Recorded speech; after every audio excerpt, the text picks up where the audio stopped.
তোমাদের আজকে ক্লাস 12 এর 3rd সেমিস্টারের একটা গল্প পড়াবো, যেটার নাম আদরিনী।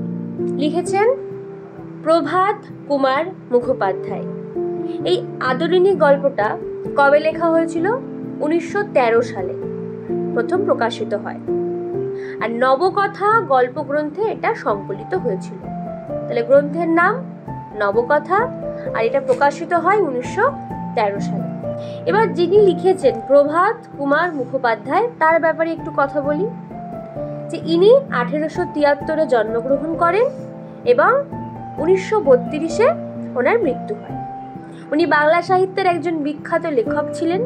তিনি মূলত ছোট গল্প, উপন্যাস ইত্যাদি লিখত এবং তার লেখার মধ্যে একটা বেশ হাস্য রস পাওয়া যেত এবং সামাজিক চিত্র খুঁজে পাওয়া যেত। এবার এই গল্পটার বিষয়বস্তু কি, এবারে এই গল্পটা মানে হচ্ছে কি নিয়ে বেসিক্যালি এই গল্পটা শেখায় যে শুধু মানুষ নয়, যারা অন্যান্য পশু বা প্রাণী তারাও ভালোবাসা বোঝে এবং তারাও সম্পর্কের বাঁধনে আবদ্ধ থাকে। চলো এবার তাহলে লাইন বাই লাইন পড়ে গল্পটা জেনে নিই। পাড়ার নগেন ডাক্তার ও জুনিয়র উকিল কুঞ্জ বিহারী বাবু, তাহলে ডাক্তারের নাম নগেন আর উকিলের নাম কুঞ্জ বিহারী বাবু, বিকেলে পান চিবাইতে চিবাইতে হাতে ছড়ি দুলাইতে দুলাইতে জয়রাম মোক্তারের নিকট আসিয়া বলিলেন, মুখুজ্জেমশাই, পীরগঞ্জের বাবুদের বাড়ি থেকে আমরা নিমন্ত্রণ পেয়েছি। এই সোমবার দিন মেজবাবুর মেয়ের বিয়ে। শুনেছি নাকি ভারী ধুমধাম হবে। বেনারস থেকে বাই আসছে, কলকাতা থেকে খেমটা আসছে। আপনি নিমন্ত্রণ পেয়েছেন কি? মোক্তার মহাশয় তাহার বৈঠকখানার বারান্দায় বেঞ্চিতে বসিয়া হুকো হাতে করিয়া তামাক খাইতেছিলেন। এই মোক্তার মশাই হচ্ছে আমাদের গল্পের এক অন্যতম প্রধান চরিত্র। তো আগন্তুকগণের এই প্রশ্ন শুনিয়া, অর্থাৎ যারা এসছে তাদের এই প্রশ্নটা শুনে হুকাটি নামাইয়া ধরিয়া একটু উত্তেজিত স্বরে বলিলেন, কি রকম? আমি নিমন্ত্রণ পাবো না কি রকম? জানো, আমি আজ 20 বছর ধরে তাদের এস্টেটের বাধা মোক্তার, আমাকে বাদ দিয়ে তারা তোমাদের নিমন্ত্রণ করবে? এইটা কি সম্ভব মনে করো? তাহলে এই মোক্তার মশাই যখন বারান্দায় বেঞ্চিতে বসেছিলেন, কোন ঘরের বারান্দায় বসেছিল? বৈঠকখানার। উনি কি খাচ্ছিল? হুকো, হ্যাঁ তামাক খাচ্ছিল হুকো হাতে করে। হুকো খাচ্ছিল না, তামাক খাচ্ছিল। তো উনি ভীষণ রেগে গেল। কেন রেগে গেল? কারণ ওনাকে প্রশ্ন করেছে নিমন্ত্রণ করেছেন কিনা। ওনার ভীষণ আত্মসম্মান বোধ, ওনার কি বলবো, উনি একটুখানি আর্ত মর্যাদা সম্পন্ন লোক, উনি মানতেই পারে না যে ওনাকে নিমন্ত্রণ করবে না। উনি রেগে গেছে। জয়রাম মুখোপাধ্যায়কে ইহারা বেশ চিনিতেন, সকলেই চিনে। অর্থাৎ জয়রাম মুখোপাধ্যায়, মোক্তার মশাইয়ের নাম কি? জয়রাম। ওনাকে এই দুজন লোক, ডাক্তার আর জুনিয়র উকিল, ভালো করে চেনে। অতি অল্প কারণে তাহার তীব্র অভিমান উপস্থিত হয়। মানে ওনার অভিমান, বড্ড রাগ হয়ে যায়। রাগ বলবো না, অভিমান বলাটাই ভালো দেখায়। অথচ হৃদয়খানি স্নেহে বন্ধু বাৎসল্যে কুসুমের মতো কোমল। ইহা অর্থাৎ ওনার হৃদয়, যে যাহার সঙ্গে কিছু দিনও ব্যবহার করিয়াছে সেই জানিয়াছে। উকিল বাবু তাড়াতাড়ি বলিলেন, না না না, সে কথা নয়, সে কথা নয়। আপনি রাগ করলেন মুখুজ্জে মশাই, আমি কি সেভাবে বলছি? এ জেলার মধ্যে এমন কে বিষয় লোক আছে যে আপনার কাছে উপকৃত নয়, আপনার খাতির না করে? আমাদের জিজ্ঞাসা করবার তাৎপর্য এই ছিল যে আপনি কি সেই পীরগঞ্জে যাবেন কি? মুখোপাধ্যায় নরম হইলেন, বলিলেন, আরে ভাইরা বসো বসো বলিয়া, একটুখানি ঠান্ডা মাথায় হয়েছে, সবাইকে এবার বসতে বলছে বলিয়া সম্মুখস্থ অর্থাৎ সামনে আর একখানি বেঞ্চ দেখাইয়া দিলেন। কেন দেখিয়ে দিলেন? ওখানে সবাইকে বসার জন্য। উভয় উপবেশন করিয়া অর্থাৎ বসে বললেন, পীরগঞ্জে গিয়ে নিমন্ত্রণ রক্ষা করা আমার পক্ষে একটু কঠিন বটে। সোম মঙ্গল দুটো দিন কাছারি কামাই হয়, অথচ না গেলে তারা ভারী মনে দুঃখিত হবে। তোমরা যাচ্ছ? দুজন যখন বসলো, দুজনকে উদ্দেশ্য করে আমাদের মোক্তার মহাশয় অর্থাৎ জয়রাম মুখোপাধ্যায় কি বলছে যে পীরগঞ্জের নিমন্ত্রণ রক্ষা করা কঠিন, কারণ সোম মঙ্গল দুদিনই উনি কাছারি যায়, আর কাছারি কামাই করা ওনার পক্ষে সম্ভব নয়। তো এবার বলো কোন কোন দিন উনি কাছারি ওনার কামাই হয়? সোম মঙ্গলবার পরীক্ষায় আসবে। নগেন্দ্র বাবু বলিলেন, যাবার তো খুবই ইচ্ছে, কিন্তু অত দূর যাওয়া তো সোজা নয়, ঘোড়ার গাড়ির পথ নেই, গরুর গাড়ি করে যেতে হলে যেতে 2 দিন, আসতে 2 দিন, পালকি করে যাওয়া সেও জোগাড় হওয়া মুশকিল। আমরা দুজনে তাই পরামর্শ করলাম যে যাই, মুখুজ্জে মশাইকে গিয়ে জিজ্ঞাসা করি, তিনি যদি যান নিশ্চয়ই রাজবাড়ি থেকে একটা হাতি টাতি আনিয়ে নেবেন, এখন আমরা দুজনেও তার সঙ্গে সেই হাতিতে দিব্যি আরামে যেতে পারবো। মুক্তার মহাশয় স্মিত মুখে বললেন, এই কথা, তার জন্য আর ভাব নাকি ভাই, মহারাজ নরেশচন্দ্র তো আমার আজকের মক্কেল নন, ওর বাপের আমল থেকে আমি ওদের মুক্তার। আমি কাল সকালে রাজবাড়িতে চিঠি লিখে পাঠাচ্ছি, সন্ধ্যা নাগাদ হাতি এসে যাবে। এখন তাহলে কে হাতি পাঠাবে? রাজামশাই হাতি পাঠাবে। আর এই যে হাতি যে সত্যি সত্যি রাজামশাই বললেই পাঠাবে, কনফিডেন্সটা কার রয়েছে? মুক্তার মশাই রয়েছে। তখন কুঞ্জবাবু বলিলেন, দেখলে হে ডাক্তার, তাহলে ডাক্তারের নাম তো কুঞ্জবাবু না, তাহলে কার নাম? কুঞ্জবাবু। উকিলের নাম প্রথমেই বলা হয়েছিল কুঞ্জ বিহারী বাবু। তো কুঞ্জবাবু বলেন, দেখলে হে ডাক্তার, আমি তো বলেই ছিলাম। আরে এত ভাবছো কেন? মুখুজ্জে মশাইয়ের কাছে গেলে একটা উপায় হয়ে যাবে। তা মুখুজ্জে মশাই, আপনাকেও কিন্তু আমাদের সঙ্গে যেতে হবে, না গেলে ছাড়ছি না। আরে যাবো বই কি ভাই, আমিও যাব। আমার তো ওই বাইখেমটা শোনবার বয়স নেই, তোমরা শুনো। আমি মাথায় এক পগ্গ বেঁধে, পাগড়ি বেঁধে, একটা থেলো হুকো হাতে করে লোকজনদের অভ্যর্থনা করব। তাহলে পরীক্ষায় প্রশ্ন আসবে যে আমাদের মুখোপাধ্যায় মশাই বা মুক্তার মশাই বিয়ে বাড়িতে গিয়ে কি করবে? মাথায় পাগড়ি পরে হাকে হুকো হাতে উনি লোকজনদেরকে অভ্যর্থনা জানাবে যে আসুন আসুন, এসব করবে। কে খেলে কে না খেলে দেখবো, তাহলে কে খেলো না খেলো সেটাও দেখবে, তদারক করে বেড়াবো। আর তোমরা বসে শুনবে, পেয়ালা মুঝে ভরে দে, কেমন বলিয়া মুখোপাধ্যায় মশাই হা হা করিয়া হাসিতে লাগিলেন। পরদিন রবিবার। এদিন প্রভাতে আহ্নিক পূজাটা মুখুজ্জে মহাশয় একটু ঘটা করিয়াই করিতেন। তাহলে কোন দিন উনি আহ্নিক করতে বসতো ঘটা করে? রবিবার। এই যে বারবার কোয়েশ্চেন করছি কেন, এমসিকিউ এর জন্য ভেরি ভেরি ইম্পর্টেন্ট। বেলা 9টার সময় পুজো সমাপন করিয়া জলযোগান্তে বৈঠকখানায় আসিয়া বসিলেন। অনেকগুলি মক্কেল উপস্থিত ছিল, তাহাদের সহিত কথাবার্তা কহিতে লাগিলেন। হঠাৎ সেই হাতির কথা মনে পড়িয়া গেল। তখন কাগজ কলম লইয়া, চশমাটি পরিয়া, প্রবল প্রতাপান্বিত শ্রীলেও শ্রীমান মহারাজ শ্রী নরেশচন্দ্র রায় চৌধুরী। মহারাজের নাম কি? বাহাদুর। তাহলে ওনার পুরো নাম শ্রী নরেশচন্দ্র রায়, নরেশচন্দ্র রায় চৌধুরী বাহাদুর। আশ্রিত জন প্রতিপালকেশু, এইটা লিখিয়া পাঠ লিখিয়া 2-3 দিনের জন্য একটা সুশীল ও সুবোধ হস্তি হাতি প্রার্থনা করিয়া পত্র লিখিলেন। তাহলে রাজার উদ্দেশ্যে এখন উনি কি লিখছে? কাগজ পেন নিয়ে চিঠি লিখছে। হ্যাঁ, কদিনের জন্য হাতিটার দরকার ওনার? 2-3 দিনের জন্য। আর হাতিটা কেমন চাই? সুশীল ও সুবোধ। পূর্বেও আবশ্যক হইলে তিনি কতবার এই রূপে মহারাজের হস্তি আনাইয়া লইয়াছেন। একজন ভৃত্যকে ডাকিয়া পত্রখানি লইয়া যাইতে আজ্ঞা দিয়া মুক্তার মহাশয় আবার মক্কেলগণের সহিত কথোপকথনে প্রবৃত্ত হইলেন। তাহলে কাকে ডেকে ওই চিঠিটা দিয়ে আসার আজ্ঞা দিল? হ্যাঁ, একজন ভৃত্য।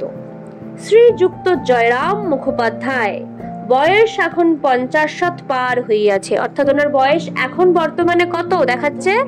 হ্যাঁ, 50 পেরিয়ে গেছে। মানুষটি লম্বা ছাদের, নাটা না লম্বা, রংটি আর একটু ফর্সা হইলেই গৌরবর্ণ বলা যাইতে পারিত। একটুর জন্য উনি ফর্সা হতে পারেনি। হ্যাঁ, তো ওনার গায়ের রংটা কি পুরোপুরি গৌরবর্ণ নাকি আরেকটুর জন্য গৌরবর্ণ হতেও হলো না? গোফগুলি মোটা মোটা, কাঁচায় পাকায় মিশ্রিত গোঁফ, মাথায় সম্মুখ ভাগে টাক আছে, মাথার সামনের দিকে টাক, চক্ষু দুইটি বড় বড়, ভাসা ভাসা, ডাগর ডাগর চোখ ওনার। তাহার হৃদয়ের কোমলতা যেন হৃদয় ছাপাইয়া এই চক্ষু দুইটি দিয়া উছলাইয়া পড়িতেছে। তাহলে ওনার মনের ভেতরের যে কতটা উনি মনের দিক থেকে কোমল, বাইরে একটু রেগে রেগে যায়, অভিমান হয়, কিন্তু মনের ভেতর বড্ড কোমল। এটা কোথায় ফুটে ওঠে? ওনার সেই ভাষা ভাষা বড় বড় চোখে। ইহার আদি বাস যশোর জেলায়। তাহলে ইনি আগে কোথায় থাকতো?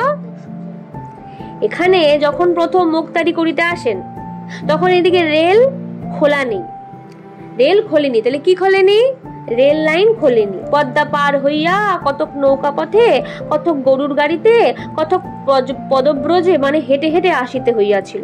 তাহলে প্রশ্ন যদি আসে যে উনি যখন যশোর থেকে এদেশে আসে তখন উনি কি কি পার করে এসেছিল?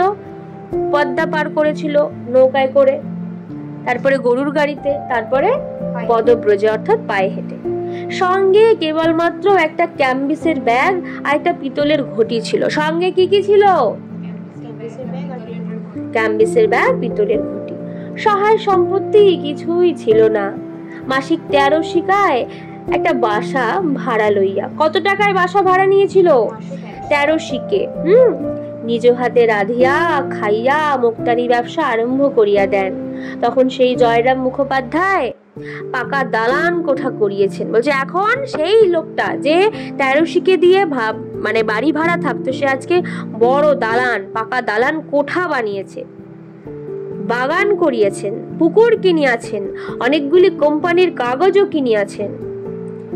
তাহলে কি কি কিনেছে? কোঠা, বাগান, পুকুর এবং কোম্পানির কাগজ। যে সময়ের কথা বলিতেছি তখন এ জেলার ইংরেজওয়ালা মুক্তারের আবির্ভাব হইয়াছে বটে। অর্থাৎ ইংরেজওয়ালা মানে যারা ইংরেজিতে কথা বলতে পারে পরিষ্কার ভাবে। সেই সময় ওনার যখন 50-এর মতো বয়স, তখন সেই সময় মুক্তার আরো নতুন নতুন উঠেছে যারা ইংরেজিতে কথা বলতে পারে। কিন্তু জয়রাম মুখুজ্জকে তাহারা কেউই হটাইতে পারে নাই। অর্থাৎ উনি ইংরেজি জানতেন না, কিন্তু ওনাকে কেউ কাজের থেকে বিতাড়িত করতে পারেনি, কারণ তখনও ইনি এই জেলার প্রধান মুক্তার বলিয়া গণ্য।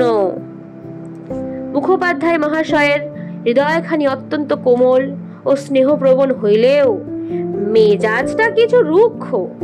যৌবনকালে ইনি রীতিমতো বদরাগী ছিলেন। এখন রক্ত অনেকটা ঠান্ডা হইয়া আসিয়াছে, তো এখন উনি রাগী বলে মনে হলেও যখন উনি যৌবনকাল ওনার ছিল উনি আরো বদরাগী ছিল, মানে খুব খেপে খেপে যেত। সেকালে এক ঘটনা বলছে যে সেকালে হাকিমেরা একটু অবিচার অত্যাচার করিলেই মুখুজ্জে মহাশয় রাগিয়া চাচাইয়া অনর্থপাত করিয়া তুলিতেন। একদিন এজলাসে এক ডেপুটির সহিত ইহার বিচক্ষণ বশ্চা হইয়া যায়। কার সাথে ঝগড়া হয়? ডেপুটির সাথে। বিকেলে বাড়ি আসিয়া দেখিলেন তাহার মঙ্গলা গায়ের নাম কি? মঙ্গলা একটি এরে বাছুর প্রসব করিয়াছে। তখন আদর করিয়া উক্ত ডেপুটি বাবুর নামে বাছুরটির নামকরণ করিলেন। তাহলে গরুটির নাম, এরে বাছুরটার নাম ওই ডেপুটির নামে রাখলো। ডেপুটি বাবু লোক পরম্পরায় ক্রমে এ কথা শুনিয়াছিলেন, অর্থাৎ এর কানে ওর কান দিয়ে ঠিক লোকের মুখে মুখে ওনার কানে পৌঁছে গেছে। এ বলা বাহুল্য নিতান্ত প্রীতি লাভ করেন নাই। অর্থাৎ এই কথাটা যখন ডেপুটি বাবু শুনলো, উনি কি খুশি হয়েছিল? না, স্বাভাবিক, আমার নাম দিয়ে একটা গরুর নাম রেখেছে, খারাপ তো লাগবেই। আর একবার এক ডেপুটির সম্মুখে মুখুজ্জে মহাশয় আইনের তর্ক করিতেছিলেন, কিন্তু হাকিম কিছুতেই ইহার কথায় সায় দিতেছিলেন না। অবশেষে রাগের মাথায় জয়াম বলিয়া বসিলেন, আমার স্ত্রীর যতটুকু আইন জ্ঞান আছে হুজুরে তাও বলছে যে তাও নাই দেখছি। এত বড় একটা উনি ডেপুটিকে কি বলছে যে আমার বউয়ের যা জ্ঞান আপনার তো তাও জ্ঞান নেই। সে তো একটা মেয়ে মানুষ, বাড়িতে কাজকর্ম করে, পড়াশোনা জানে না, আর আপনি তার থেকেও তো উল্টো পাল্টা কম জানেন। সেদিন আদালত অবমাননার জন্য, অর্থাৎ আমি একটা ডেপুটি, তুমি আমাকে এরকম ভাবে অপমান করলে, সেই জন্য মুক্তার মশাইয়ের 5 টাকা জরিমানা হইয়াছিল। এই আদেশের বিরুদ্ধে তিনি হাইকোর্ট অবধি লড়িয়াছিলেন। তাহলে জরিমানা যখন করেছে, ক টাকা জরিমানা করেছে পরীক্ষায় আসবে? 5 টাকা। এই 5 টাকা কেন জরিমানা করবে আমার বিরুদ্ধে, এর জন্য আবার হাইকোর্টে উনি লড়েছিলেন এবং সব শুদ্ধ 1700 টাকা খরচা করে ব্যয় করিয়া এই 5টি টাকা জরিমানার হুকুম রহিত করিয়াছিলেন। 5 টাকা দেবে না বলে উনি 1700 টাকা ব্যয় করেছিল, খরচ করেছিল। পরীক্ষায় প্রশ্ন আসবে কত টাকা খরচা করেছিল হাইকোর্টে? এবার বলবে কেন?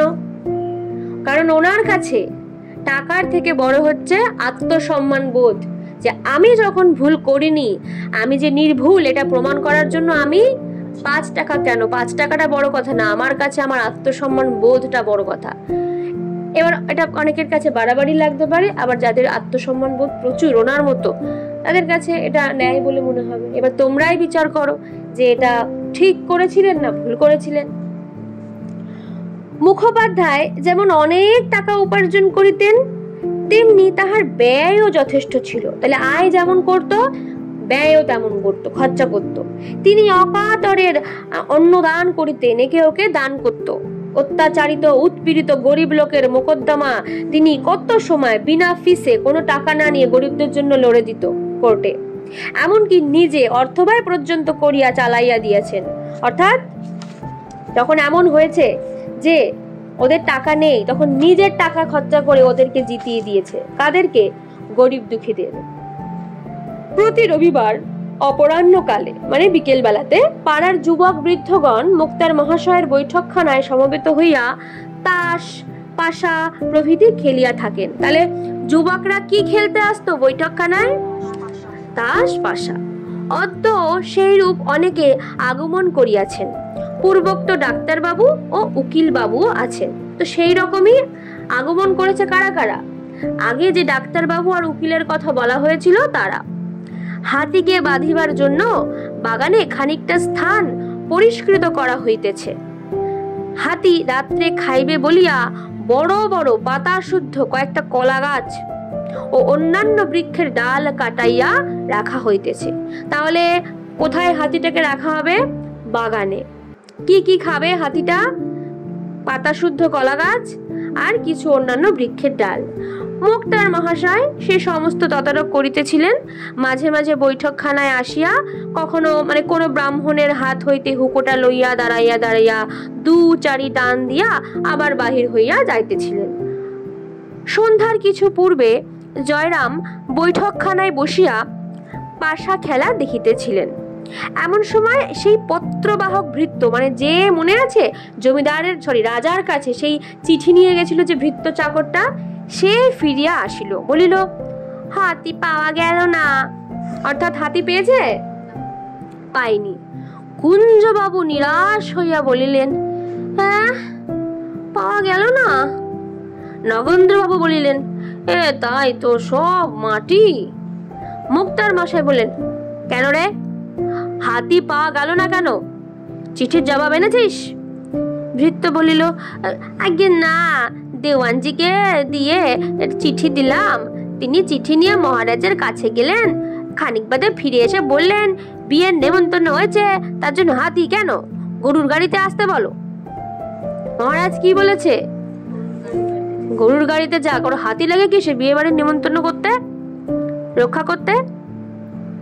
এই কথা শুনিবা মাত্র জয়রাম ক্ষোভে লজ্জায় রোষে যেন একেবারে ক্ষিপ্ত প্রায় হইয়া উঠিলেন। তার হাত পা ঠক ঠক করিয়া কাঁপিতে লাগিল, 2 চোখ দিয়া রক্ত ফাটিয়া পড়িতে লাগিল। অর্থাৎ ওনার আত্মসম্মান বোধে ভীষণ ভাবে লেগেছে। মুখমণ্ডলের শিরা উপশিরাগুলি স্ফীত হইয়া উঠিল। কম্পিত স্বরে ঘাড় বাঁকাইয়া বারংবার বলিতে লাগলেন, হাতি দিলেন না, হাতি দিলে না, হাতি দিলে না। সমবেত ভদ্রলোকগণ ক্রীড়া অর্থাৎ ওরা তাস খেলছিল, পাশা খেলছিল, সেই খেলা বন্ধ করিয়া হাত গুটাইয়া বসিলেন। কেহ কেহ বলিলেন, তার আর কি করবেন মুখুজ্জে মশাই, পরের জিনিস জোর তো নেই। একখানা ভালো দেখে গরুর গাড়ি ভাড়া করে নিয়ে রাত্রি 10টা-11টার সময় বেরিয়ে পড়ুন, ঠিক সময় পৌঁছে যাবেন। ওই ইমামদি শেখ একজোড়া নতুন বলদ কিনে এনেছে, খুব দ্রুত যায়। তাহলে কে নতুন বলদ কিনে এনেছে? ইমামদি শেখ। জয়রাম বক্তার দিকে দৃষ্টিপাত না করিয়া বলিলেন, না, গরুর গাড়িতে চড়ে আমি যাব না। যদি হাতি চড়ে যেতে পারি তবেই যাব, নইলে এ বিবাহে আমার যাওয়াই হবে না। শহর হইতে 2-3 ক্রোশের মধ্যে 2-3 জন জমিদারের হস্তি ছিল।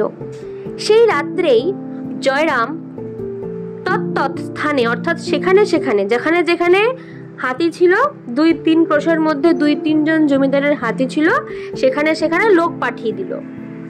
যদি কেহ হস্তি বিক্রয় করে তবে কিনিবেন। রাত্রি 2 প্রহরের সময় একজন ফিরিয়া আসিয়া বলিল, বীরপুরের উমাচরণ লাহিড়ীর একটি মাদি হাতি আছে। মাদি হাতি মানে মেয়ে হাতি না ছেলে হাতি? মেয়ে হাতি, এখনো বাচ্চা, বিক্রি করবে, কিন্তু বিস্তর দাম চায়। কত? 2000 টাকা। খুব বাচ্চা? না, সবারই নিতে পারবে। কোচ পরোয়া নেই, তাই কিনবো। এখনই তুমি যাও, কাল সকালেই যেন হাতি আসে। লাহিড়ী মহাশয়কে আমার নমস্কার জানিয়ে বলো, হাতির সঙ্গে যেন কোনো বিশ্বাসী কর্মচারী পাঠিয়ে দেন, হাতি দিয়ে টাকা নিয়ে যাবে। তাহলে কার হাতি কিনবে? হ্যাঁ, একদম উমাচরণ লাহিড়ীর হাতি উনি কিনবে। হাতিটা ছেলে না মেয়ে? মাদি হাতি। তো পরের দিন বেলা 7টার সময় হস্তি নিয়ে আসলো। কটার সময় হাতি আসলো? সকাল 7টা। তার নাম আদরিনী। এবার বুঝলে গল্পের নাম আদরিনী কেন? কারণ এই গল্পের প্রধান চরিত্রই হচ্ছে এই মেয়ে হাতিটি, যার নাম আদরিনী। লাহিড়ী মহাশয়ের কর্মচারী রীতিমতো স্ট্যাম্প কাগজে রসিদ লিখিয়া দিয়া 2000 টাকা লইয়া প্রস্থান করিল। হাতির দাম কত নিয়েছিল? 2000 টাকা। বাড়িতে হাতি আসিবা মাত্র পাড়ার তাবৎ বালক বালিকা আসিয়া বৈঠকখানার উঠানে ভিড় করিয়া দাঁড়াইল। একজন অশিষ্ট বালক সুর করিয়া বলিতে লাগিল, হাতি তোর বায়ে, বলছে তোর গোদা পায়ে নাতি। বাচ্চা কাচ্চা, ঠিক আছে, কবিতা শিখেছে, ছড়া শিখেছে, এইসব বলছে, ঠিক আছে। বাড়ির বালকেরা ইহাতে অত্যন্ত ক্রুদ্ধ হইয়া উঠিল এবং অপমান করিয়া তাহাদিগকে বহিষ্কৃত করিয়া দিল। তাহলে 2-1 দুষ্টু ছেলে যখন এই সমস্ত কবিতা পাঠ করছিল, তখন বাড়ির ছেলেরা কি করলো? যা যা যা, একদম আমাদের হাতিকে উল্টো পাল্টা বলবি না, এই বলে চলে গেল। হস্তিনী গিয়া, অর্থাৎ হাতিটা হস্তিনী কেন বলছে? মেয়ে হাতি, তাই সে গিয়ে অন্তঃপুরদ্বারের নিকট দাঁড়াইল। মুখুজ্জে মহাশয় বিপত্নিক, অর্থাৎ স্ত্রী মারা গেছে তার, তাহার জ্যেষ্ঠা পুত্রবধূ অর্থাৎ বড় ছেলের বউ, ওনার বড় বৌমা একটি ঘটিতে জল লইয়া, পরীক্ষায় প্রশ্ন আসবে কে হাতিটাকে আরতি করেছিল? জ্যেষ্ঠা পুত্রবধূ, ওনার বড় বৌমা।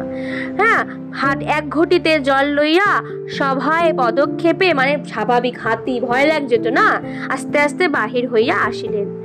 কম্পিত হস্তে তাহার পদ চতুষ্টয়, মানে 4টে পায়ে হাতিটার সেই জল একটু একটু করিয়া ঢালিয়া দিলেন। মাহুতের ইঙ্গিত অনুসারে আদরিনী তখন জানু পাতিয়া বসিল, অর্থাৎ পা ভেঙে বসলো। পা ভেঙে মানে পুরো ভেঙে না, মানে পা গুটিয়ে বসলো।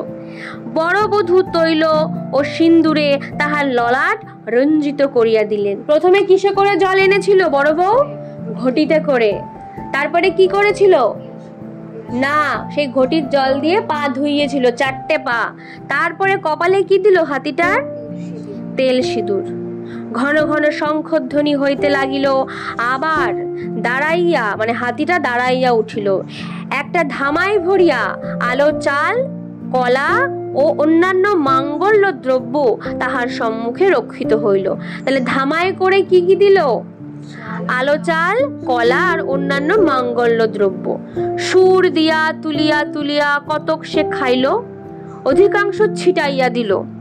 এই রূপে বরণ সম্পন্ন হইল, অর্থাৎ ওকে বরণ করলো। কোন বউ? বড় বৌমার বউ। হ্যাঁ, বড় বৌমা আর কি, বড় ছেলের বউ। রাজহস্তির জন্য সংগৃহীত সেই কদলী কাণ্ড, কদলী কাণ্ড মানে, কদলী মানে কি? কলার যে কাণ্ড, আর বৃক্ষ শাখা আদরিনী ভোজন করিতে লাগিল। নিমন্ত্রণ রক্ষা করিয়া পীরগঞ্জ হইতে ফিরিবার পরদিন বিকালে মহারাজ নরেশচন্দ্রের সহিত আমাদের মুখোপাধ্যায় মহাশয় সাক্ষাৎ করিতে গেলেন। কিসে চড়ে গেছে মহারাজের বাড়ি? ওই আদরিনী হাতির পিঠে করে চড়ে গেছে। বলা বাহুল্য হস্তিপৃষ্ঠে আহরণ করিয়াই গেলেন। মহারাজের দ্বিতল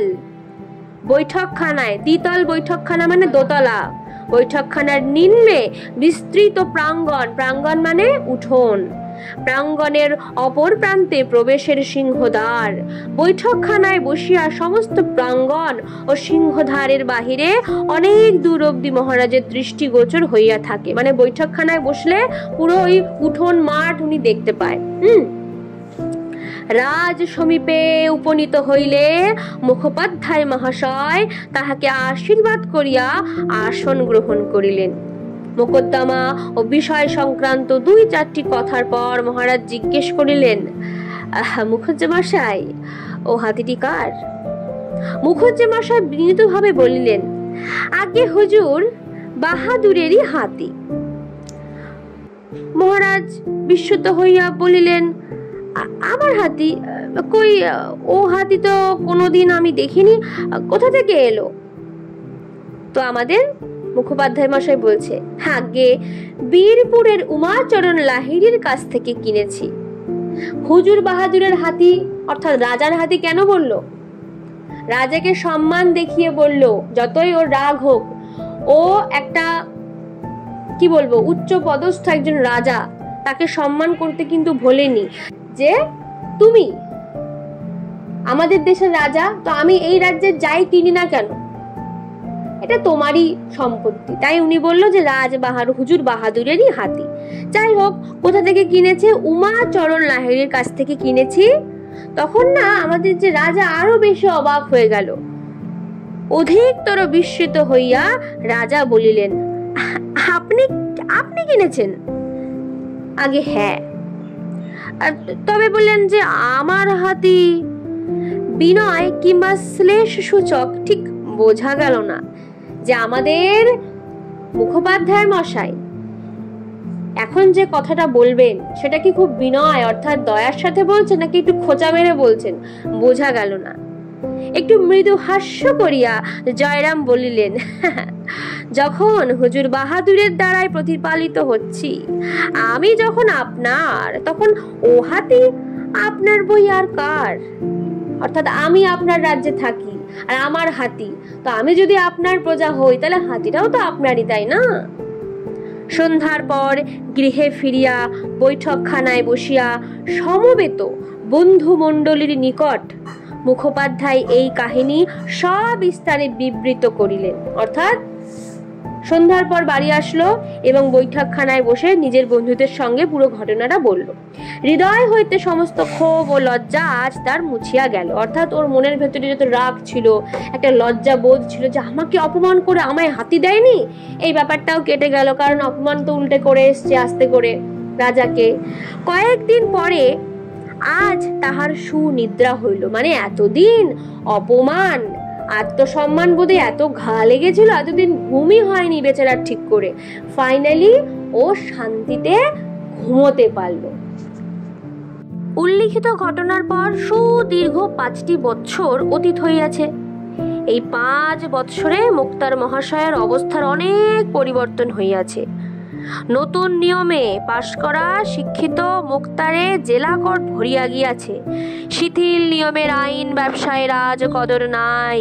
ক্রমে ক্রমে মুখোপাধ্যায় মহাশয়ের আয় কমিতে লাগিল। অর্থাৎ আগে ওনার যেরকম অনেক আয় ছিল, উনি প্রধান মুক্তার ছিল জেলার, কিন্তু এখন নিয়ম যখন পাশ করেছে যে শিক্ষিত মুক্তার জেলা কোর্টে চারিদিকে ভরে গেছে, হ্যাঁ, তখন আমাদের মুক্তার মহাশয়ের কিন্তু আস্তে আস্তে কদর কমতে লাগলো এবং ওনার আয়ও কমতে লাগলো। পূর্বে যত উপার্জন করিতেন এখন তাহার অর্ধেক হয় কিনা সন্দেহ। অথচ ব্যয় প্রতি বৎসর বর্ধিত হইতেছে। অর্থাৎ ব্যয় বাড়ছে কিন্তু আয় হচ্ছে না। তাহার 3টি পুত্র। তার কটা পুত্র? 3টি।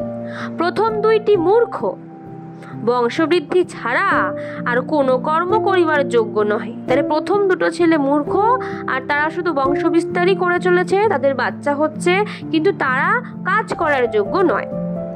কনিষ্ঠ পুত্রটি কলিকাতায় পড়িতেছে, পড়াশুনো করে ছোট ছেলেটা।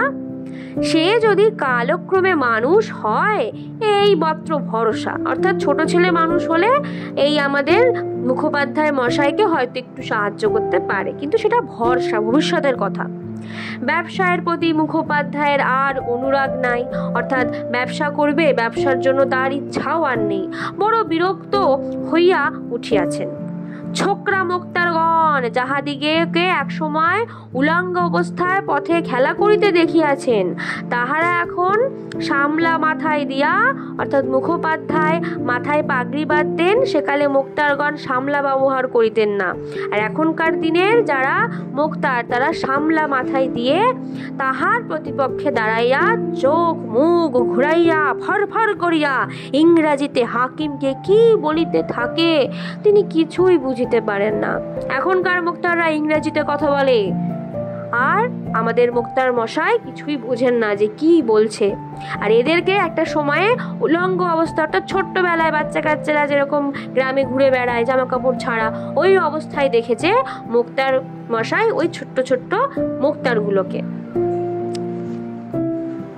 পার্শ্বস্থিত ইংরেজি জানা জুনিয়রকে জিজ্ঞাসা করেন, উনি কি বলছেন? জুনিয়র তর্জমা করিয়া তাহাকে বুঝাইতে বুঝাইতে অন্য প্রসঙ্গ উপস্থিত হয়। অর্থাৎ ইংরেজি জানে যারা, জুনিয়র তাদেরকে জিজ্ঞেস করে যে উনি কি বলছে ইংরেজিতে, বুঝতে পারছি না। তখন সেই জুনিয়র তর্জমা করিয়া তাকে বুঝিয়ে দেয়, অন্য প্রসঙ্গ উপস্থিত হয় বুঝাইতে বুঝাইতে। অর্থাৎ প্রচণ্ড অসুবিধা হয়ে যায় মুক্তার মশাইয়ের ইংরেজি বুঝতে। মুখের জবাব মুখেই রহিয়া যায়, অর্থাৎ ইংরেজি বুঝতে বুঝতে উনি যে কি উত্তর দেবে সেই উত্তর দেওয়ার সময় পায় না, এবং ওনার সেই লড়াই করা আর কোর্টে হয় না। অতএব উনি হেরে যেতে থাকে। নিষ্ফল রোষে তিনি ফুলিতে থাকেন। তাহা ছাড়া পূর্বে হাকিমগণ মুখুজ্জে মশাইকে যেরূপ শ্রদ্ধার চোখে দেখিতেন, এখনকার নব্য হাকিমগণ আর তাহা করেন না। ইহাদের যেন বিশ্বাস যে ইংরেজি জানে না সে মানুষ পদবাচ্যই নয়, অর্থাৎ সেই মানুষের সাথে পদবাচ্যও নয়, মানে তারা পদের যোগ্যই নয়, ঠিক আছে, মনুষ্য পদবাচ্যই নয় যে ইংরেজি জানে না। এই সকল কারণে মুখোপাধ্যায় স্থির করিয়াছেন কর্ম হইতে এখন অবসর করাই শ্রেয়। তিনি যাহা সঞ্চয় করিয়াছেন তাহার সুদ হইতে কোনো রকমের সংসার যাত্রা নির্বাহ করিবেন। তাহলে কাজ ছেড়ে দিয়ে ওনার সংসার চলবে কি করে? উনি এতদিন যা সঞ্চয় করেছেন সেটার যে সুদ আসবে সেই টাকা দিয়েই উনি সংসার চালাবে। প্রায় 60 বছর বয়স হইল, এখন ওনার বয়স কত? 60। চিরকালই কি খাটিবেন? বিশ্রামের সময় কি হয় নাই? বড় ছেলেটি যদি মানুষ হইতো, 2 টাকা রোজগার করিতে পারিত, তাহা হইলে এত দিন কোন কালে মুখোপাধ্যায় মহাশয় অবসর লইতেন, বাড়িতে বসিয়া হরিনাম করিতেন। কিন্তু আর বেশি দিন চলে না। তথাপি আজকাল করিয়া আরো 1 বৎসর কাটিল। ছেলে কাজ করবে, ছেলে কাজ করবে, এই করে করে ছেলে তো কাজ করে না। আরো 1 বৎসর কেটে গেল। এই সময় দায়রায় একটি খুনি মোকদ্দমা উপস্থিত হইল। কোথায়? দায়রায়। সেই মোকদ্দমার আসামি জয়রাম মুখোপাধ্যায়কে নিজ মোক্তার নিযুক্ত করিল। তাহলে মোকদ্দমায় যে আসামি, সেই আসামি ওনার মানে মুক্তার হিসেবে, উকিল হিসেবে জয়রাম মুখোপাধ্যায়কে ঠিক করেছে। একজন নতুন ইংরেজ জজ আসিয়াছেন, যে কোর্টে অর্ডার করে সেই জজ। তাহারই এজলাসে বিচার। 3 দিন যাবৎ মোকদ্দমা চলিল। তাহলে কতদিন ধরে মোকদ্দমা চলিল? 3 দিন যাবৎ। অবশেষে মুক্তার মহাশয় উঠিয়া জজ সাহেব বাহাদুর ও এসএসআর মহোদয়গণ বলিয়া বক্তৃতা আরম্ভ করিলেন। বক্তৃতার শেষে এসএসআরগণ মুখোপাধ্যায়ের মক্কেলকে নির্দোষ সাব্যস্ত করিলেন।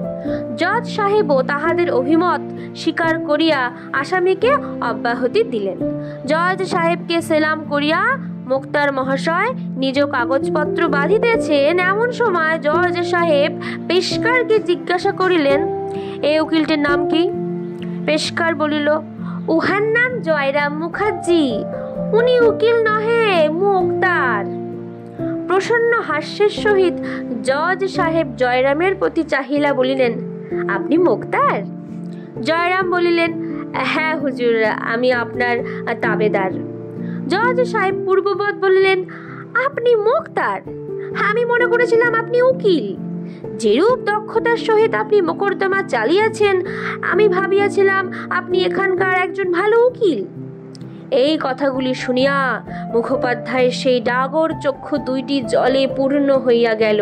কারণ এতদিন অন্যান্যরা তাকে কিন্তু সম্মান করতো না, যোগ্য, উনি যেটা ওনার যেটা অ্যাকচুয়ালি যোগ্য সম্মান পাওয়া উচিত সেটা কিন্তু কেউ দিত না, ওনাকে সবাই কম মনে করতো। আজকে যখন এতদিন পরে উনি প্রশংসা শুনলেন, তাহলে ওনার আনন্দে চোখে জল ভরে গেল। হাত দুটি জোর করিয়া কম্পিত কণ্ঠে বললেন, না হুজুর, আমি উকিল নহি, আমি একজন মোক্তার মাত্র, তাও সেকালের শিথিল নিয়মের একজন মূর্খ মোক্তার। আমি ইংরেজি জানি না হুজুর। আপনি আজ আমার যে প্রশংসা করিলেন, আমি জীবনের শেষ অবধি তাহা ভুলিতে পারিব না। এই বুড়ো ব্রাহ্মণ আশীর্বাদ করিতেছে হুজুর হাইকোর্টের জজ হন।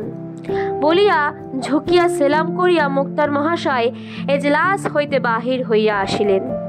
ইহার পর আর তিনি কাছারি যাননি। উনি অর্থাৎ কাজ ছেড়ে দিল। ব্যবসা ছাড়িয়া কায় ক্লেশে মুখোপাধ্যায়ের সংসার চলিতে লাগিল। ব্যয় যে পরিমাণে সংকোচ করিবেন ভাবিয়াছিলেন, তাহা শত চেষ্টাতেও হইয়া ওঠে না। উনি চেষ্টা করে যে কম খরচা করবে, কম ব্যয় করবে, কিন্তু চেষ্টা করেও খরচাপাতি কিন্তু কমে না। সুদের সংকুলান হয় না, যে সুদের টাকা পেয়ে উনি সংসার চালায়, যে সুদের টাকা দিয়ে সংসার চলে না। মূলধনে হাত পড়িতে লাগিল। ওনার যে জমিয়ে রাখা যে টাকা, সেই টাকা আস্তে আস্তে খরচা হতে লাগলো। কোম্পানির কাগজের সংখ্যা কমিতে লাগিল, অর্থাৎ একটা একটা করে কোম্পানি বিক্রি করে দিতে হচ্ছে। একদিন প্রভাতে মোক্তার মহাশয় বৈঠকখানায় বসিয়া নিজের অবস্থার বিষয়ে চিন্তা করিতেছেন, এমন সময় মাহুত আদরিণীকে লইয়া নদীতে স্নান করাইতে গেল।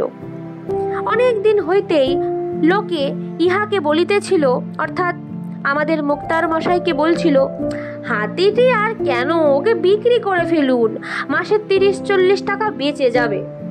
কিন্তু মুখুজ্জে মশাই উত্তর করিয়া থাকেন, তার চেয়ে বলো না, তোমার এই ছেলে পিলে নাতিপুতিদের খাওয়াতে অনেক টাকা ব্যয় হয়ে যাচ্ছে, এদের একে একে বিক্রি করে ফেলো। অর্থাৎ মানে কি বলবো, যে এইরূপ উক্তির পথ আর কথা চলে না। মানে ওনাকে যখনই কেউ জিজ্ঞেস করে যে নাতিপুতি মানে হাতি বিক্রি করে দিন, তখন উনি বলে যে যাদেরকে আমি এই যে খাওয়াচ্ছি, অনেক টাকা ব্যয় করছি, আমার ছেলে পিলে কাজ করে না, তারা খালি তাদের নাতিপুতি হয়ে যাচ্ছে, দেখে কোনো কাজ করে না, এদেরকে খাওয়াবো কেন, আমি এদেরকে বিক্রি করে দিই। তো এই কথা বললে কেউ আর কোনো কথা বলে না। হাতিটিকে দেখিয়া মুখোপাধ্যায়ের মনে হইল, ইহাকে যদি মধ্যে মধ্যে ভাড়া দেওয়া যায় তাহলে তো কিঞ্চিত অর্থাগম হইতে পারে, অর্থাৎ অল্প স্বল্প কিছু টাকা তো আসবে হাতিটাকে ভাড়ার কাজে লাগালে। তখনই কাগজ কলম লইয়া নিম্নলিখিত বিজ্ঞাপনটি মোসাবিদা করিলেন। বিজ্ঞাপনটি কি? হস্তি ভাড়ার বিজ্ঞাপন। বিবাহের শোভাযাত্রা, দূর দূরান্তে গমনাগমন প্রভৃতি কার্যের জন্য নিম্ন স্বাক্ষরকারীর আদরিণী নাম্নী হস্তিনী, অর্থাৎ আদরি নামে হাতিটি ভাড়া দেওয়া হইবে। ভাড়া প্রতি রোজ 3 টাকা মাত্র। তাহলে হাতিটা ভাড়া দেওয়ার জন্য কত টাকা রোজ নেবে? 3 টাকা। হস্তিনীর খোরাকি 1 টাকা, মাহুতের খোরাকি একুলে 4 টাকা ধার্য হইয়াছে। তাহলে হাতির ভাড়া 3 টাকা, হাতির খোরাকি 1 টাকা, আর মাহুতের খোরাকি 4 টাকা। পরীক্ষায় কিন্তু প্রশ্ন আসবে। যাহার আবশ্যক হইবে নিম্ন ঠিকানায় তত্ত্ব লইবেন, অর্থাৎ যাদের যাদের হাতির প্রয়োজন হবে এই নিচের ঠিকানা এখানে যোগাযোগ করবেন। শ্রী জয়রাম মুখোপাধ্যায়, মোক্তার, চৌধুরী পাড়া। তাহলে ওনার ঠিকানা কি? চৌধুরী পাড়া। এই বিজ্ঞাপনটি ছাপাইয়া শহরের প্রত্যেক ল্যাম্প পোস্টে, পথি পার্শ্বস্থ বৃক্ষকাণ্ড, অর্থাৎ ল্যাম্প পোস্টে লাগালেন, পথের পাশের বড় বড় গাছের গায়ে লাগালেন, এবং অন্যান্য প্রকাশ্য স্থানে আঁটিয়া দেওয়া হলো আঠা দিয়ে। বিজ্ঞাপনের ফলে মাঝে মাঝে লোককে হস্তি ভাড়া লইতে লাগিল বটে। অনেকেই হাতি ভাড়া নিল, কিন্তু তাহাতে 15 থেকে 20 টাকার বেশি আয় হলো না। মুখোপাধ্যায়ের জ্যেষ্ঠ পৌত্রটি পীড়িত হইয়া পড়িল। তাহার জন্য ডাক্তার খরচ, অর্থাৎ নাতি অসুস্থ হয়ে পড়েছে বড় নাতিটা, তার জন্য ডাক্তারের খরচ, ওষুধ পথ্যর খরচ প্রতিদিন 5 থেকে 7 টাকার কমে নির্বাহ হয় না। তাহলে কে পীড়িত হইয়া পড়িল? জ্যেষ্ঠ পৌত্র। এবং তার ওষুধের জন্য কত টাকা খরচা হতো? 5 থেকে 7 টাকা। মাসখানেক পরে বালকটি কিঞ্চিত আরোগ্য লাভ করিল। বড় বধূ মেজবধূ উভয়েই অন্তঃসত্ত্বা। আবার ওনারা অন্তঃসত্ত্বা, এদিকে খেতে পাচ্ছে না, এদিকে তার বড় ছেলে আর মেজ ছেলে এই করছে। তারা দুজন অন্তঃসত্ত্বা, অতএব কয়েক মাস পরে আরো 2টি জীবের অন্ন সংস্থান করিতে হইবে, অর্থাৎ আরো 2টো বাচ্চা হলে আরো 2টো বাচ্চার খাওয়া দাওয়ার একটা চিন্তা মাথায় চলে আসবে। এদিকে জ্যেষ্ঠা পৌত্রী অর্থাৎ বড় যে নাতনিটি কল্যাণী দ্বাদশ বর্ষে পদার্পণ করিয়াছে। 12 বছর বয়স কল্যাণী। তাহলে বড় নাতনিটার নাম কি? কল্যাণী। তার এখন বয়স কত? 12 বছর। দেখিতে দেখিতে যেরূপ ডাগর হইয়া উঠিতেছে, অর্থাৎ বড় হয়ে গেছে মেয়েটা, 12 বছর, শীঘ্রই তাহার বিবাহ না দিলে নয়, অর্থাৎ বিয়ের বয়স হয়ে গেছে। নানা স্থান হইতে তাহার সম্বন্ধ আসিতেছে বটে, অর্থাৎ নানা জায়গা থেকে মেয়ের বিয়ের জন্য, কল্যাণীর বিয়ের জন্য সম্বন্ধ আসছে। এটা যেহেতু সেই সময়কার গল্প, যে সময় মেয়েদেরকে অনেক তাড়াতাড়ি বিয়ে দিয়ে দেওয়া হতো, তাই জন্য এখানে কল্যাণীকে বিয়ের বয়সী বলা হচ্ছে। কিন্তু ঘর বর মনের মতো হয় না। যে ঘরে মেয়েকে বিয়ে পাঠাবে শ্বশুর বাড়ি কিংবা বর, মনের মতো হয় না। যদি ঘর বর মনের মতন হইল, তবে তাহাদের খাই শুনিয়া চক্ষুস্থির হইয়া যায়, অর্থাৎ বিয়ের জন্য যে পণ চায়, তারা যৌতুক চায়, অনেক চায়। কন্যার পিতা এ সম্বন্ধে একেবারে নির্লিপ্ত, অর্থাৎ কল্যাণীর বাবা বড় ছেলের, ঠিক আছে, তার কোনো চিন্তা নেই মেয়ের বিয়েকে কিভাবে বিয়ে দেবে নিয়ে। সে নেশা ভাঙ করিয়া, তাস পাশা খেলিয়া, ফুলুট বাজাইয়া, ফুলুট মানে বাঁশি, হ্যাঁ, বাঁশি বাজিয়ে বেড়াচ্ছে। নেশা করে, তাস খেলে, পাশা খেলে, আর বাঁশি বাজিয়ে ঘুরে বেড়ায়। যত দায় এই 60 বৎসরের বুড়ারি ঘাড়ে, অর্থাৎ বিয়ে দেওয়ার জ্বালাও ঠাকুর দাদার, সবই হচ্ছে মুক্তার মশাইয়ের ঘাড়ে। অবশেষে এক স্থানে বিবাহ স্থির হইল। পাত্রটি রাজশাহী কলেজে LA পড়িতেছে, খাইবার পরিবার সংস্থানও আছে। তাহারা 2000 টাকা চাহে, অর্থাৎ বিয়ের জন্য পণ কত চেয়েছে সেই রাজশাহী কলেজের ছেলেটি? 2000 টাকা। নিজেদের খরচ 500, 2500 টাকা হইলে বিবাহটি হয়। তাহলে বিয়ের খরচ 500 টাকা, আর বিয়েতে পণ দিতে হবে 2000 টাকা, টোটাল 2500 টাকা করলেই বিয়েটা দিতে পারা যাবে। কোম্পানির কাগজের বান্ডিল দিন দিন ক্ষীণ হইতেছে, তাহা হইতে 2500 বাহির করা বড়ই কষ্টকর হইয়া দাঁড়াইল। আর শুধু তো একটি নহে, আরো নাতনিরা রহিয়াছে, তাহাদের বেলাও কি উপায় হইবে? এই সকল ভাবনা চিন্তার মধ্যে পড়িয়া মুখোপাধ্যায় মহাশয়ের শরীর ক্রমে ভগ্ন হইয়া পড়িতে লাগিল। একদিন সংবাদ আসিল, কনিষ্ঠ পুত্রটি বিয়ে পরীক্ষা দিয়াছে, সেও ফেল হইয়াছে। তাহলে ছোট ছেলেটা পরীক্ষা দিয়েছে আর ফেল করেছে, তার মানে ওই ছেলেটাও একটা বাজে ছেলেই বলা যেতে পারে, কোনো ছেলেই তার যোগ্য পুত্র নয়। বন্ধুগণ বলিতে লাগিলেন, মুখুজ্জে মশাই, হাতিটিকে বিক্রি করে ফেলুন, করে নাতনিটার বিবাহ দিন। কি করবেন বলুন? অবস্থা বুঝে তো কাজ করতে হয়। আপনি জ্ঞানী লোক, মায়া পরিত্যাগ করুন। অর্থাৎ হাতিটার প্রতি ভীষণ মায়া মুক্তার মহাশয়ের, খুব ভালোবাসে হাতিটিকে, এতদিন রয়েছে হাতিটা, তাই উনি বিক্রি করতে চান না, তাই সবাই বলছে মায়া পরিত্যাগ করুন। মুখোপাধ্যায় আর কোনো উত্তর দেন না, মাটির পানে চাহিয়া ম্লান মুখে বসিয়া কেবল চিন্তা করেন এবং মাঝে মাঝে দীর্ঘ নিঃশ্বাস ফেলেন। চৈত্র সংক্রান্তিতে বামুনহাটে একটি মেলা হয়। তাহলে কোথায় মেলা হয়? বামুনহাটে। কবে? চৈত্র সংক্রান্তিতে। সেখানে বিস্তর গরু, বাছুর, ঘোড়া, হাতি, উট বিক্রয়ার্থ আসে। বন্ধু বলিলেন, ওনার বন্ধুগণ বলিলেন, হাতিটিকে মেলায় পাঠিয়ে দিন, বিক্রি হয়ে যাবে। এখন 2000-এ কিনেছিলেন, এখন হাতি বড় হয়েছে, 3000 টাকা অনায়াসে পেতে পারেন। কোচার খুঁটে, অর্থাৎ ধুতির যে কোচা, সেই খুঁটে অর্থাৎ একটা কোণায় চক্ষু মুছিয়া বৃদ্ধ বলিলেন, কি করে তোমরা এমন কথা বলছো? বন্ধুরা বুঝাইলেন, আপনি বলেন। ও আমার মেয়ের মতো, তার মেয়েকেই কি চিরদিন ঘরে রাখা যায়? অর্থাৎ হাতিটি, মুক্তার মশাই বলেন হাতিটি আমার মেয়ের মতো, তো মেয়েকে কি চিরকাল ঘরে রাখা যায়? মেয়ের বিয়ে দিতে হয়, মেয়ে শ্বশুর বাড়ি চলে যায়, তার আর উপায় কি? তবে পোষা জানোয়ার অনেক দিন ধরে রয়েছে, মায়া পড়ে গেছে, একটু দেখে শুনে কোনো ভালো লোকের হাতে বিক্রয় করলেই হয়। যে বেশ আদর যত্নে রাখবে, কোনো কষ্ট দেবে না, এমন লোককে বিক্রি করবেন। ভাবিয়া চিন্তিয়া জয়রাম বলিলেন, তোমরা সবাই যখন বলছো তখন তাই হোক, দাও, মেলায় পাঠিয়ে দাও, একজন ভালো খদ্দের ঠিক করো, তাতে দাম যদি 200-500 টাকা কমও হয় সেও স্বীকার। মেলাটি চৈত্র সংক্রান্তির প্রায় 15 দিন পূর্বে আরম্ভ হয়। তাহলে মেলাটা চৈত্র সংক্রান্তির কতদিন আগে আরম্ভ হয়? 15 দিন আগে। তবে শেষের 4-5 দিনই জমজমাট থাকে বেশি। সংক্রান্তির 1 সপ্তাহ আগে পূর্বে যাত্রা স্থির হইয়াছে। মাহুত তো যাবেই, মুখোপাধ্যায় মশাইয়ের মধ্যম পুত্রটিও সঙ্গে যাইবে, অর্থাৎ মেজ ছেলে। যাত্রার দিন অতি প্রত্যুষে ভোরবেলা মুখোপাধ্যায় গাত্রোত্থান করিলেন। যাইবার পূর্বে হস্তি ভোজন করিতেছে, অর্থাৎ হাতিটা খাচ্ছে। বাড়ির মেয়েরা, বালক বালিকাগণ সজল নেত্রে সবারই কিন্তু কষ্ট হচ্ছে, কারণ হাতিটা সবারই খুব প্রিয়। সবাই চোখে জল নিয়ে বাগানে হস্তির কাছে দাঁড়াইয়া খড়ম পায়ে দিয়া মুখোপাধ্যায় মশাইও সেখানে গিয়া দাঁড়াইলেন।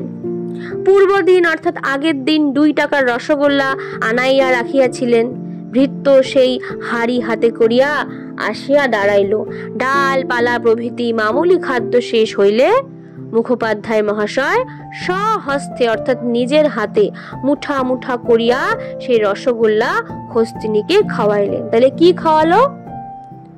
রসগোল্লা। শেষে তাহার গলার নিম্নে অর্থাৎ গলার নিচে হাত বুলাইতে বুলাইতে ভগ্নকণ্ঠে বলিলেন, আদর, যাও মা, বামুনহাটের মেলা দেখে এসো। প্রাণ ধরিয়া বিদায় বাণী উচ্চারণ করিতে পারিলেন না। উদ্বেল দুঃখে একটু ছলনাটুকুর আশ্রয় লইলেন। হাতি চলিয়া গেল। মুখোপাধ্যায় মহাশয় শূন্য মনে বৈঠকখানার ফরাস বিছানার উপর গিয়া লুটাইয়া পড়িলেন। অনেক বেলা হইলে অনেক সাধ্য সাধনা করিয়া বধূরা তাহাকে স্নান করাইলেন। স্নানান্তে অর্থাৎ স্নানের শেষে আহারে বসিলেন বটে, কিন্তু পাতের অন্ন ব্যঞ্জন অর্থাৎ ভাত খাবার দাবার অধিকাংশই অভুক্ত পড়িয়া রহিল, অর্থাৎ কিছুই খেতে পারলেন না কষ্টে আমাদের মুখোপাধ্যায় মশাই। কল্যাণীর বিবাহের সমস্ত কথাবার্তা পাকা হইয়া গিয়াছে। 10ই জ্যৈষ্ঠ শুভ কার্যের দিন স্থির হইয়াছে। তাহলে কবে বিয়ে হবে কল্যাণীর? জ্যৈষ্ঠ মাসের 10 তারিখে। বৈশাখ পড়িলেই উভয় পক্ষের আশীর্বাদ হইবে। তাহলে ওদের দুজনের আশীর্বাদ কবে হবে? বৈশাখ মাসে। হস্তি বিক্রয়ের টাকাটা আসিলেই গহনা গড়াইতে দেওয়া হয়। কিন্তু পয়লা বৈশাখ সন্ধেবেলা মশমশ করিয়া আদরিণী ঘরে ফিরিয়া আসিল, অর্থাৎ বিক্রয় হয় নাই। উপযুক্ত মূল্য দিবার খরিদ্দার জোটে নাই। আদরিণীকে ফিরিতে দেখিয়া বাড়িতে আনন্দ কোলাহল পড়িয়া গেল, অর্থাৎ টাকার দরকার হলেও তারা তো সবাই চেয়েছিল আদরিণী তাদের সাথে থাকুক, তো ফিরে এলে সবাই খুব আনন্দে, সবাই চিৎকার করে উঠল, কোলাহল পড়ে গেল। বিক্রয় হয় নাই বলিয়া কাহারও কোনো খেদের চিহ্ন সে সময় দেখা গেল না, যে বিক্রি হয়নি, ইস কি হবে এবার, এসব কিন্তু কেউ চিন্তা করেনি। যেন হারা ধন ফিরিয়া পাওয়া গিয়াছে। সকলের আচরণে এইরূপই মনে হইতে লাগিল। বাড়ির লোক বলিতে লাগিল, আহা আদর রোগা হয়ে গেছে, বোধহয় একদিন সেখানে ভালো করে খেতে পায়নি, ওকে দিন কতক এখন বেশ করে খাওয়াতে হবে। আনন্দের প্রথম উচ্ছ্বাস উপনীত হইলে পরের দিন সকলের মনে হইল, কল্যাণীর বিবাহের এখন কি উপায় হইবে। প্রতিবেশী বন্ধুগণ আবার বৈঠকখানায় সমবেত হইলেন। অত বড় মেলায় অমন ভালো হাতির খরিদ্দার কেন জুটিল না, তাহা লইয়া আলোচনা হইতে লাগিল। একজন বলিলেন, ওই যে আবার মুখুজ্জে মশাই বললেন, আদর যাও না, মেলা দেখে এসো, তাই বিক্রি হলো না। উনি তো আর আজকালকার মুরগি ঘর ব্রাহ্মণ নন, ওর মুখ দিয়ে যে ব্রহ্মবাক্য বেরিয়েছে সে কথা কি নিষ্ফল হবার জো আছে? কথায় বলে ব্রহ্মবাক্য বেদ বাক্য, অর্থাৎ ব্রাহ্মণের মুখ থেকে যে কথা বেরোয় তা নাকি ফলেই ফলে। তখনকার দিনের কথা, যেহেতু মুখুজ্জে মশাই একজন সৎ ব্রাহ্মণ, তাই উনি বলেছিল না সেই মেলায় যাওয়ার সময় যে মা আদর তুমি মেলা দেখে এসো, ও মেলা দেখে আবার চলে এসছে, তাই অর্থাৎ মুখের কথা ফুলে গেছে।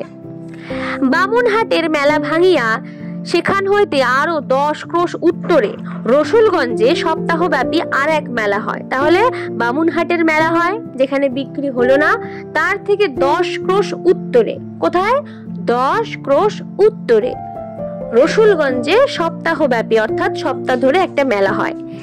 যে সকল গো মহিষাদি বামুনহাটে বিক্রয় হয় নাই সেই সব রসুলগঞ্জে গিয়া জমে, অর্থাৎ যারা এই বামুনহাটে যে সমস্ত পশু বিক্রি হয় না সেগুলো আবার রসুলগঞ্জে যায়। সেইখানেই আদরিণীকে পাঠাইবার পরামর্শ হইল। আজ আবার আদরিণী মেলায় যাইবে। আজ আর বৃদ্ধ তাহার কাছে গিয়া বিদায় সম্ভাষণ করিতে পারিলেন না। রীতিমতো আহারাদির পর আদরিণী বাহির হইয়া গেল। কল্যাণী আসিয়া বলিল, দাদামশাই আদর যাবার সময় কাঁদছিল। মুখোপাধ্যায় শুইয়াছিলেন, উঠিয়া বসিলেন, বলিলেন, কি বললি, কাঁদছিল? হ্যাঁ দাদামশাই, যাবার সময় তার চোখ দিয়ে টপ টপ করে জল পড়তে লাগলো। বৃদ্ধ আবার ভূমিতে পড়িয়া দীর্ঘ নিঃশ্বাসের সহিত বলিতে লাগিলেন, জানতে পেরেছে ওরা অন্তর্যামী কিনা, এ বাড়িতে যে সে আর ফিরে আসবে না জানতে পেরেছে। কার কথা বলছে? কে জানতে পেরেছে? অর্থাৎ সেই হাতিনী আদরিণী জানতে পেরেছে যে তাকে বিক্রি করে দেওয়া হচ্ছে, সে আর এই বাড়িতে আসতে পারবে না। তাই সেই হাতিটিও কেঁদেছে পর্যন্ত, তার চোখ থেকে টপ টপ করে জল পড়েছে যখন তাকে নিয়ে যাওয়া হচ্ছিল। নাতনি চলিয়া গেলে বৃদ্ধ শাস্ত্র নয়নে আপন মনে বলিতে লাগিলেন, যাবার সময় আমি তোর সঙ্গে দেখা করলাম না, সে কি তোকে অনাদর করে? না মা, তা নয়, তুই তো অন্তর্যামী, তুই কি আমার মনের কথা বুঝতে পারিসনি? খুকির বিয়েটা হয়ে যাক, তারপর তুই যার ঘরে যাবি তাদের বাড়ি গিয়ে আমি তোকে দেখে আসবো, তোর জন্য সন্দেশ নিয়ে যাব, রসগোল্লা নিয়ে যাব, যতদিন বেঁচে থাকবো তোকে কি ভুলতে পারবো? মাঝে মাঝে গিয়ে তোকে দেখে আসবো, তুই মনে কোনো অভিমান করিস নে মা। অর্থাৎ আমরা সবাই বুঝতে পারছি যে এই যে হাতিটিকে বিক্রি করা হচ্ছে এটা পুরোপুরি পরিস্থিতির জন্য। আজকে ওদের টাকা নেই, মেয়ের বিয়ে দেওয়ার ক্ষমতা নেই, আর বিয়ের কথা ঠিক হয়ে গেছে, এখন যদি বিয়ে না দিতে পারে তাহলে মান সম্মান এবং সেই মেয়েটিরই বাকি হবে। তো এইটা করা তো ভীষণভাবে কর্তব্য। তাই বলছে যে যখন মেয়েটির বিয়ে হয়ে যাবে তুই যেখানে তোকে বিক্রি করা হবে তাদের বাড়ি গিয়ে আমি তোকে দেখে দেখে আসবো, তোকে রসগোল্লা দিয়ে আসবো, সন্দেশ দিয়ে আসবো, যতদিন বেঁচে থাকবো ততদিন আমি তোর সঙ্গে দেখা করতে যাব মা, তুই মনে অভিমান করিস না, কষ্ট পাস না।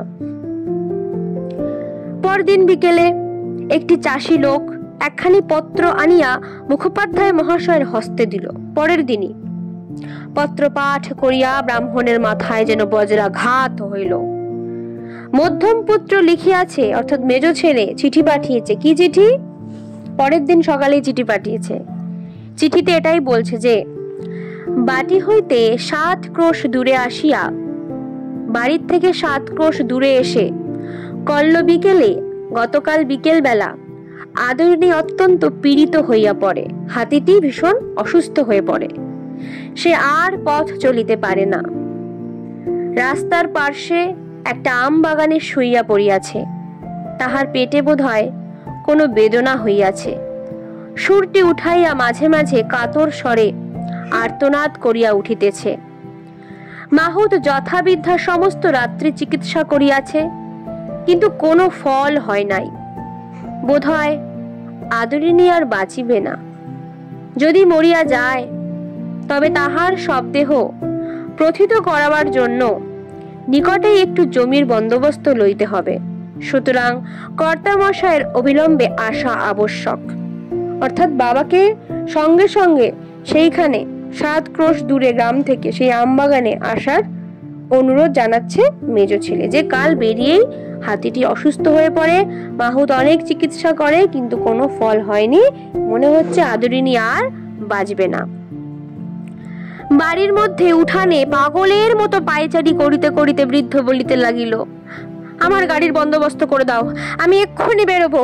আদরের অসুখ যাতনায় যে ছটফট করছে, আমাকে দেখতে না পেলে সে অসুস্থ হবে না, আমি আর দেরি করতে পারবো না। তক্ষুনি ঘোড়ার গাড়ির বন্দোবস্ত করিতে লোক ছুটিল। বধূরা অনেক কষ্টে বৃদ্ধকে একটু দুগ্ধ মাত্র পান করাইতে সমর্থ হইলেন, মানে একটুখানি শেষে উনি দুধ খেতে পারলো, আর কিছুই খেতে পারলো না। রাত্রি 10টার সময় গাড়ি ছাড়িল। তাহলে রাত 10টার সময় কি ছাড়লো? ওনার সেই গাড়িটা ছাড়লো। জ্যেষ্ঠ পুত্র সঙ্গে গেলেন, অর্থাৎ বড় ছেলেও গেল বাবার সঙ্গে হাতিটির কাছে। পত্র বাহক সেই চাষি লোকটি কোচ বাসকে বসিল। পরদিন প্রভাতে গন্তব্যস্থানে পৌঁছাইয়া বৃদ্ধ দেখিলেন সমস্ত শেষ হইয়া গিয়াছে। আদরিনীর সেই নবজল ধর বর্ণ বিশাল দেহখানি আম্রবনের অর্থাৎ আম বাগানের ভিতর পতিত রহিয়াছে, তাহা আজ নিশ্চল নিস্পন্দ। বৃদ্ধ ছুটিয়া গিয়া হস্তিনীর শবদেহের উপরে লুটাইয়া পড়িয়া তাহার মুখের নিকট মুখ রাখিয়া কাঁদিতে কাঁদিতে বারংবার বলিতে লাগিলেন, অভিমান করে চলে গেলি মা, তোকে বিক্রি করতে পাঠিয়েছিলাম বলে তুই অভিমান করে চলে গেলি। আমাদের আদরিনী হাতিটি মারা গেছে এবং বৃদ্ধ মুখোপাধ্যায় মশাই কাঁদছে। ইহার 2 মাস পর মাত্র মুখোপাধ্যায় মশাই জীবিত ছিলেন। হাতিটি মারা যাওয়ার কমাস পর, শুধুমাত্র আমাদের মুখোপাধ্যায় মশাই বেঁচে ছিলেন 2 মাস। কারণ উনি হাতিটিকে এতই ভালোবাসতেন, হাতিটিও তাকে এতটাই ভালোবাসতো যে মুখোপাধ্যায়কে ছেড়ে যখন হাতিটি চলে যায়, হাতিটিও মারা যায়, অর্থাৎ বিচ্ছেদের যন্ত্রণায়, ভালোবাসায়। ঠিক তেমনি হাতিটিকেও আমাদের মুখোপাধ্যায় মশাই এত ভালোবাসতেন যে হাতিটি মারা যাবার পরে মাত্র 2 মাস তিনি বেঁচে ছিলেন, তিনিও আর এই পৃথিবীতে থাকতে পারলেন না। তো এই গল্পটা ভালোবাসার, সম্পর্কের টানের এবং বিচ্ছেদের যন্ত্রণা নিয়ে লেখা। এটি প্রমাণ করে যে পশুদেরও অনুভূতি আছে, পশুরাও অনুভূতি বোঝে, তারা ভালোবাসতে আর কষ্ট পেতে জানে। তো আদরিনীর মৃত্যু কেবল শারীরিক অসুস্থতার কারণে হয়নি, সে প্রিয়জনদের থেকে বিচ্ছিন্ন হওয়ার কষ্ট সহ্য করতে না পেরে মারা গিয়েছিলেন। আর ঠিক তেমন ভাবেই আদরিনীকে হারিয়ে বৃদ্ধ মুখোপাধ্যায়ও কিন্তু চলে যায়। আদরিনীকে হারানোর শোক আর সহ্য করতে পারে না। এই ছিল আদরিনী গল্পটির বিষয়বস্তু।